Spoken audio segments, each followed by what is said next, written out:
Olá! Hoje no mundo político, os desafios econômicos do futuro governo Lula. A equipe de transição já negocia a aprovação de uma PEC que permitiria incluir no orçamento o Bolsa Família de R$ 600, recursos para a farmácia popular e a merenda escolar, entre outros gastos, com foco no desenvolvimento social. Por outro lado, há notícias ruins sobre a economia global em 2023 e seus eventuais reflexos para o Brasil. Eu vou conversar com o economista André Roncalha, que é professor da Universidade Federal do Estado de São Paulo. André, obrigada por atender o mundo político, por conversar conosco outra vez.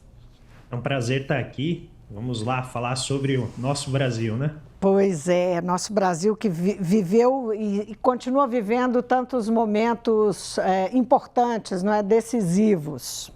E emocionantes. E emocionantes também.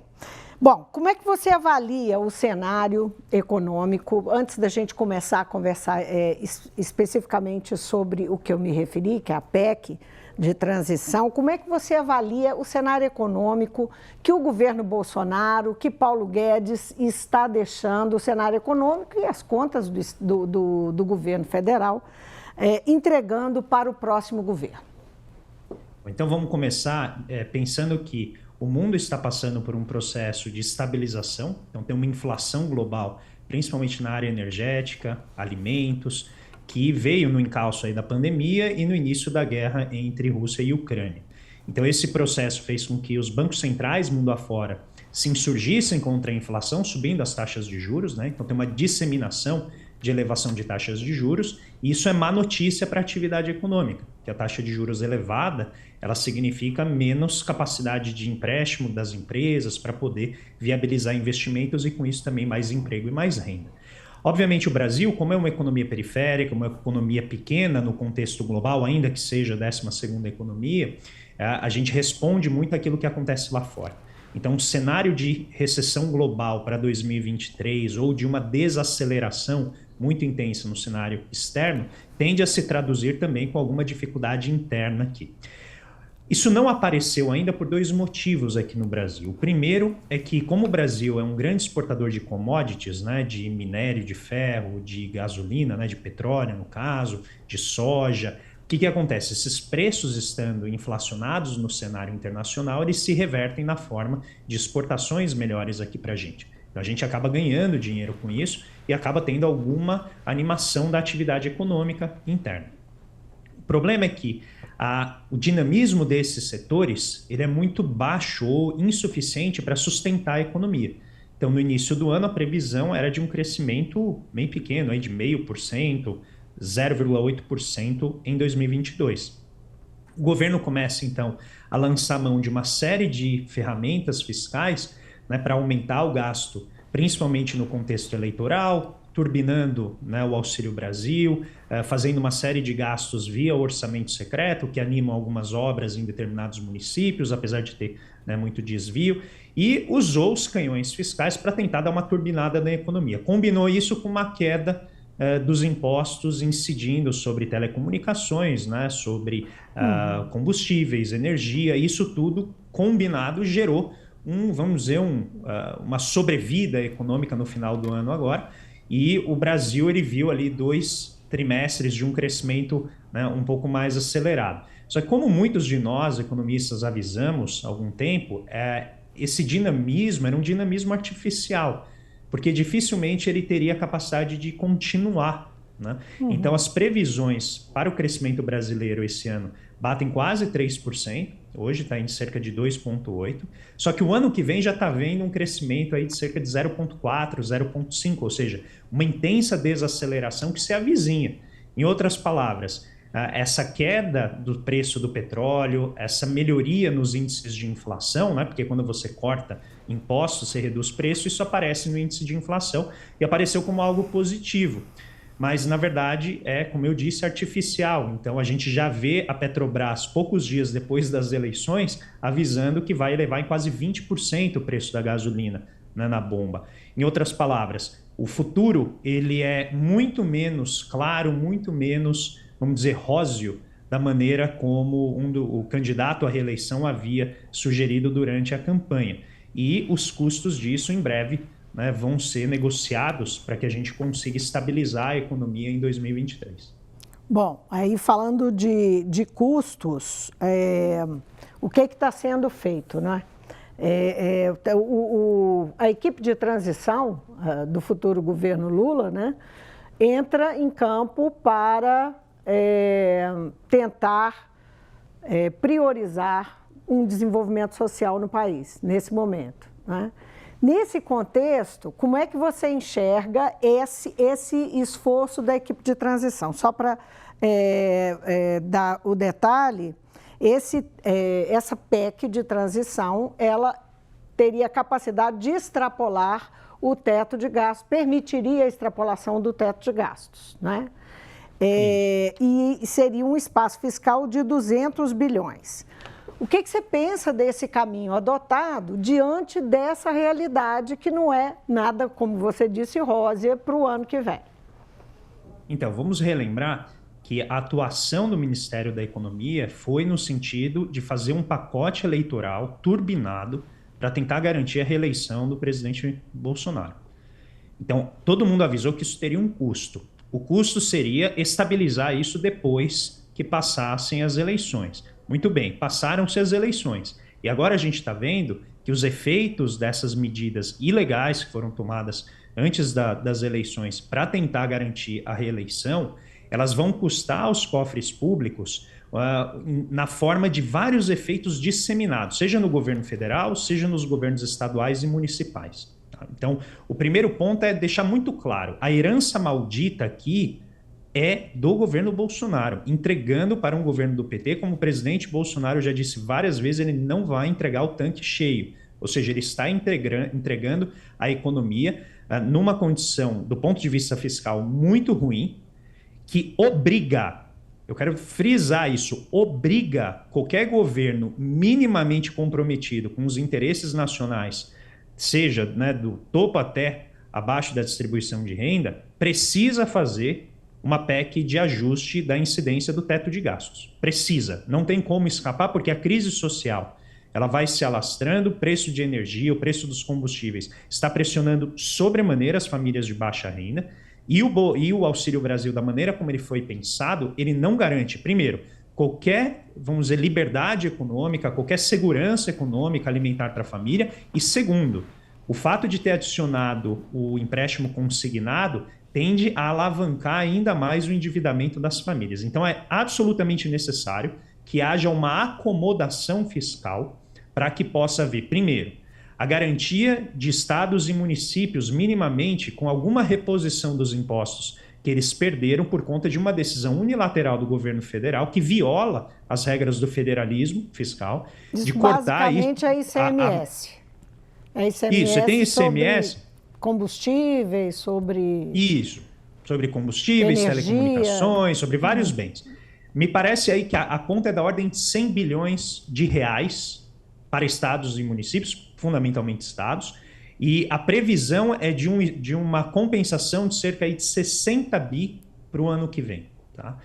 Além disso, você tem um outro problema que diz respeito à própria complementação fiscal do governo federal, porque ele reduziu impostos, né? O IPI reduziu o imposto, né? Todos os impostos federais, zerou impostos federais sobre combustíveis, energia, tudo isso com a tentativa de dinamizar a atividade econômica. Isso tudo vai custar para frente.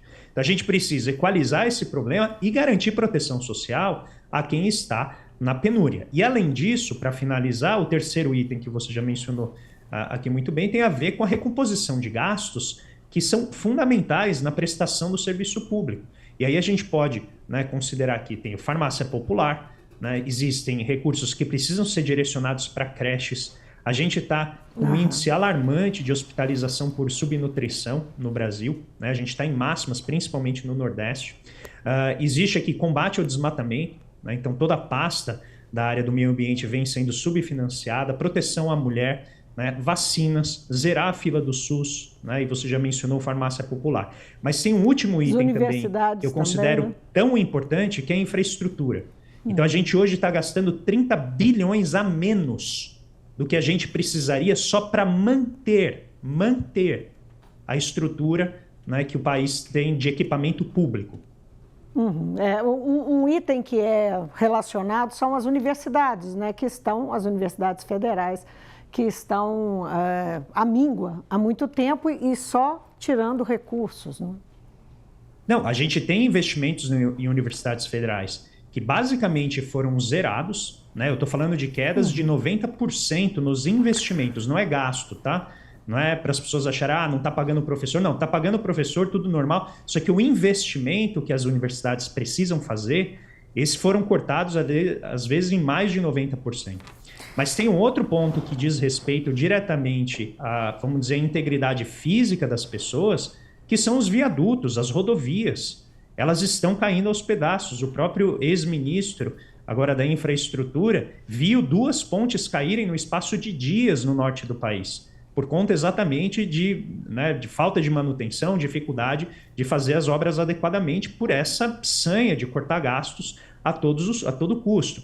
Então, um governo que entre, né, obviamente, com uma agenda diferente, com uma agenda de resgatar a atuação do Estado, de maneira a prover cidadania para a população, vai precisar de um espaço maior, mas quero salientar, isso não é novidade. O mercado financeiro já havia precificado isso, porque sabe que as medidas que Paulo Guedes tomou para garantir o equilíbrio orçamentário não são medidas que são sustentáveis no tempo. Elas garantem um resultado bonito aqui para 2022, mas a sua não recorrência, o fato delas não acontecerem de novo, garante um déficit monumental para 2023, exatamente por conta da maneira como o resultado está sendo obtido.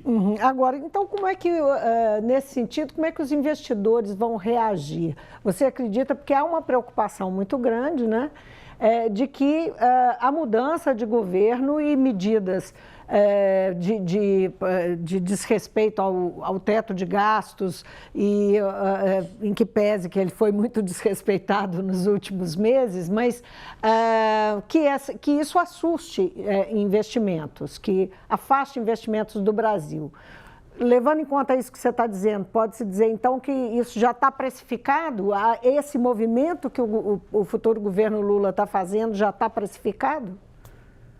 Como analista, né, a gente tem que sempre fazer o esforço máximo de separar desejo de análise. Né? Então, existe uma parte minha como cidadão que deseja que as coisas andem bem, então eu vou tentar ao máximo limpar a minha análise desse desejo. Então, o que eu tenho visto em termos de expressões de investidores estrangeiros? Existem forças negativas que atuam em desfavor do governo, em desfavor da estabilidade da taxa de câmbio, a estabilidade própria fiscal. Por quê? Quando você começa a mexer numa regra fiscal sem sinalizar adequadamente para onde ela vai, obviamente isso causa incerteza, isso gera, por exemplo, pressão de taxa de juros no mercado de títulos aqui no Brasil e encarece a rolagem da dívida pública. Esse é o fator negativo. Sempre que a gente mexe em regra, você tem alguma pressão nesse sentido. Quais são os fatores positivos que, na minha visão, eles superam em muito essa pressão negativa do desacordo ou do desrespeito, ainda que autorizado pelo Congresso Nacional, da regra do teto? O primeiro, o teto é uma ficção desde que ele foi criado. O próprio Temer, ele leva a base de cálculo do teto logo depois que ele aprova o teto e faz um imenso déficit fiscal em 2016, subindo o gasto público para uma máxima de 19,9% do PIB. E aí, a partir daí que ele começa a contar o teto. Então, o teto começa a incidir só no ano seguinte. E a gente sabe que esse teto, no momento em que ele se tornou efetivo, que foi no momento da pandemia, ele começou a ser furado desde então. Tá? Então, o Paulo Guedes já falou isso várias vezes. Né? Então, o teto ele sofreu, ele está todo esburacado.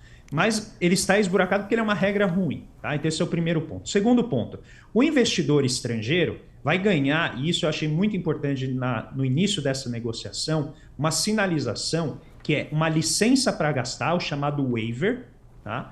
Mas ela tem um valor fixo.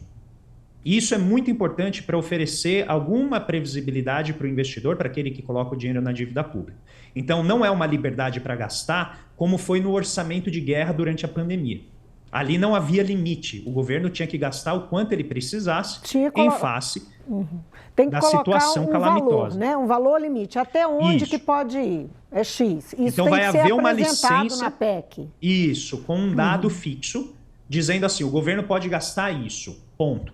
Isso eu acho que é muito importante quando a gente considera esse equilíbrio de forças que o governo Lula representa. A gente não pode esquecer, o governo Lula não será um governo do PT, ele será um governo de uma ampla maioria, né? Para quem é do PT ou não é do PT, goste ou não, eu acho que é um governo que ninguém vai ficar feliz. Porque como ele representa muitas forças, em si contraditórias em muitos pontos, então, inevitavelmente, ele vai ser um governo de conciliação e não vai dar para todo mundo ficar feliz. Então, o governo faz essa sinalização, já que é colocar um valor fixo. Esse é o segundo ponto. O terceiro ponto. O investidor estrangeiro gosta do Lula. Tem saído várias notícias falando de vários países, principalmente o Fundo da Amazônia, né? A gente tem o Fundo Nórdico, que já vai liberar aí cerca de 200 bilhões de dólares que podem ser usados na manutenção e defesa da Amazônia, só pelo mero fato de o Lula ter sido eleito. Além disso, o fato de o Lula não ter uma agenda muito inflamada do ponto de vista da questão ambiental, da questão das armas, da questão, né, própria de como gerir a economia, investir na economia, a proteção social, isso tem uma, vamos dizer, ecoa bem no exterior.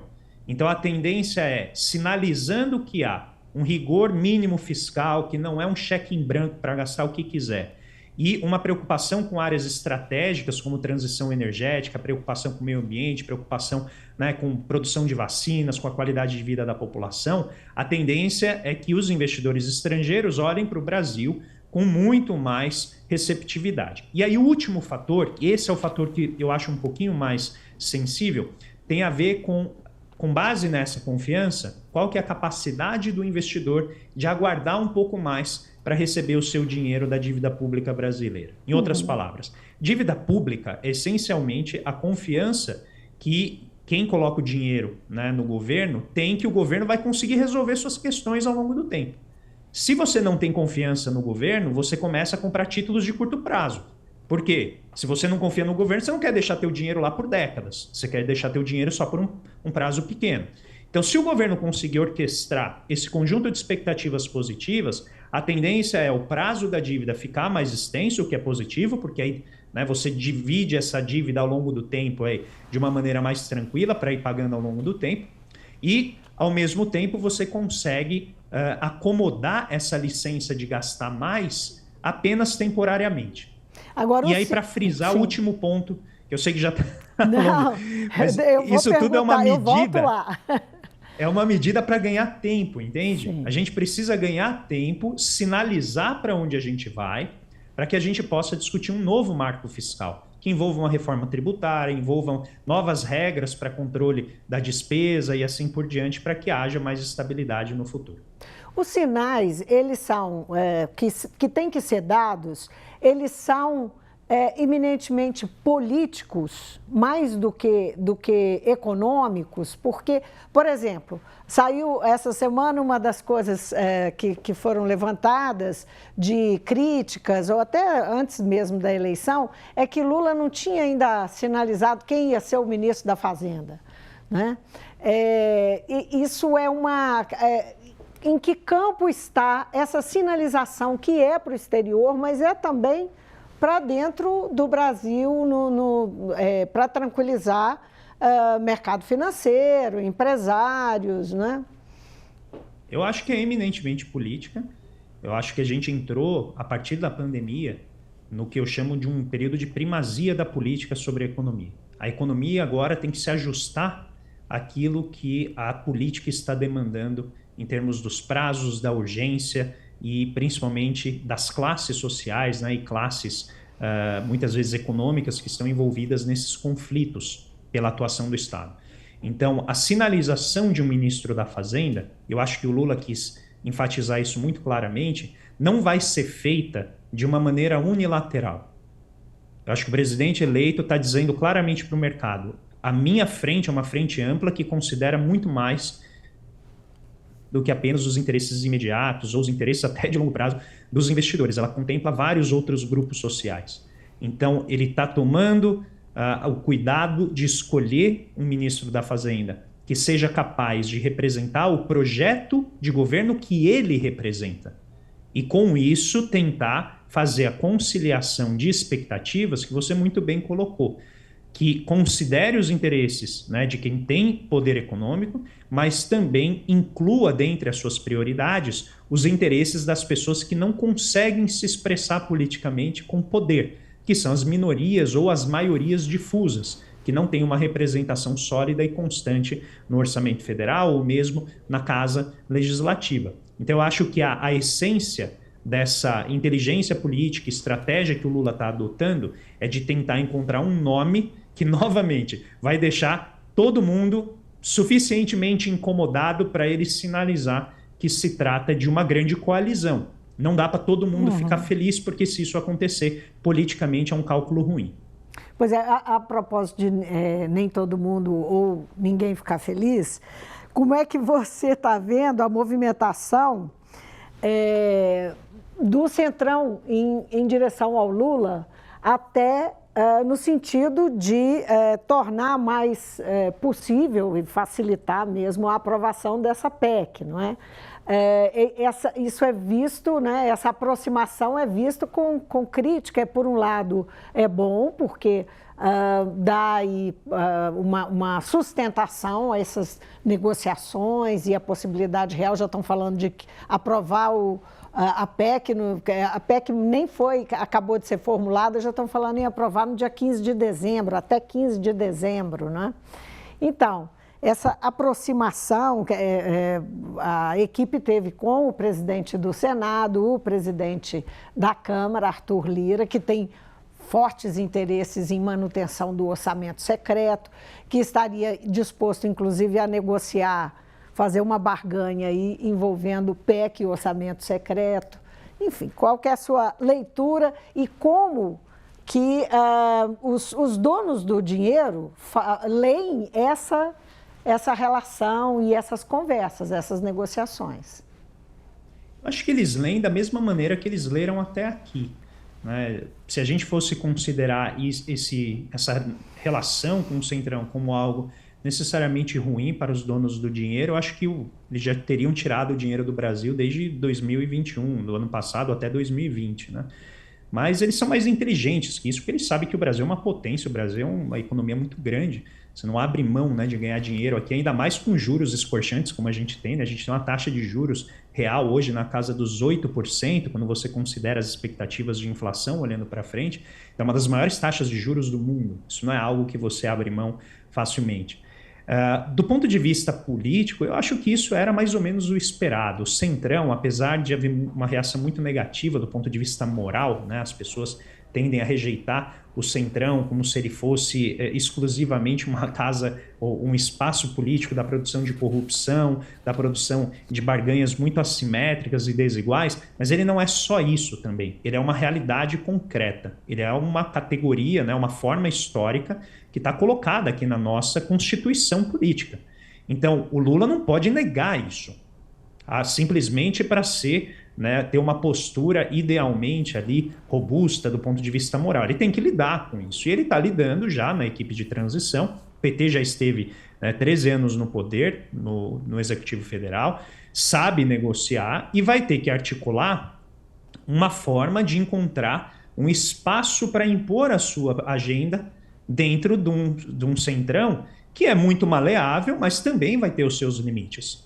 Então eu acho que esse confronto em torno do orçamento secreto, ele vai ocorrer não de maneira disruptiva, no sentido de uma revolução, a gente vai acordar num dia e vai estar uma briga entre Arthur Lira e Lula. Não, eu acho que isso vai ocorrer de maneira muito mais sutil, por meio de ganhar espaço ou ganhar terreno, né, numa disputa, por exemplo, por formas específicas de alocar emendas de parlamentares. Vai tentar colocar, por exemplo, a possibilidade de contingenciar essas emendas. Você vai ter ali um jogo que ele não vai ser um jogo, vamos dizer, sensacionalista, que vai aparecer na forma de grandes expressões políticas, visuais, ou mesmo até discurso muito forte, sabe? Eu acho que ele vai ocorrer de uma maneira mais sutil dentro do jogo político, dentro da legislação, e a tentativa do governo Lula vai ser minimizar o tamanho do orçamento secreto por meio de gastos que vão contornar esse orçamento. E eu acho que isso vai ser feito muito provavelmente pela discussão do novo marco fiscal.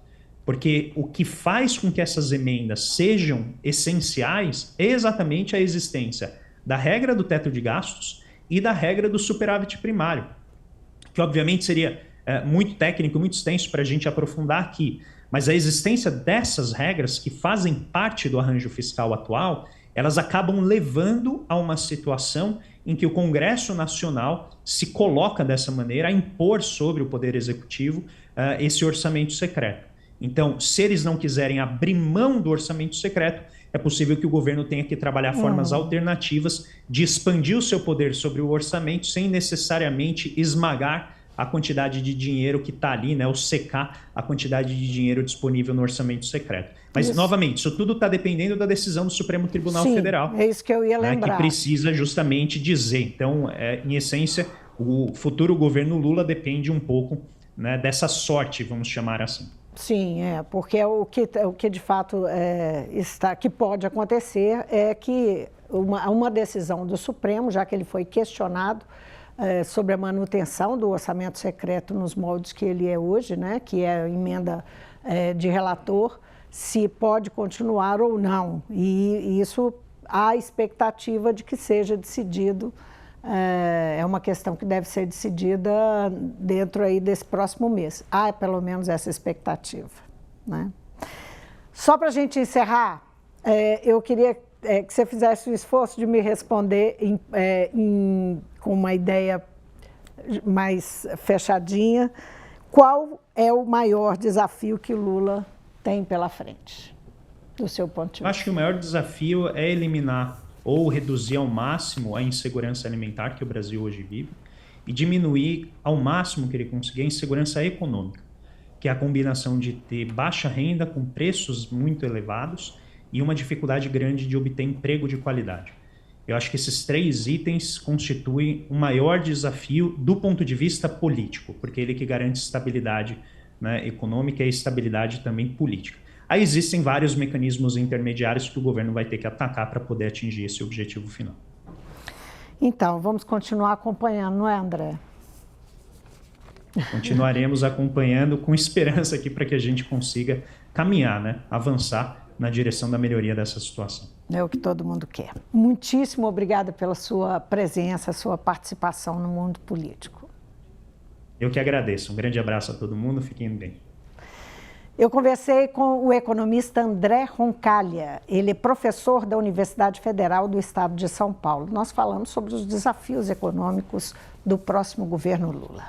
Fico por aqui. Obrigada pela companhia. Até amanhã.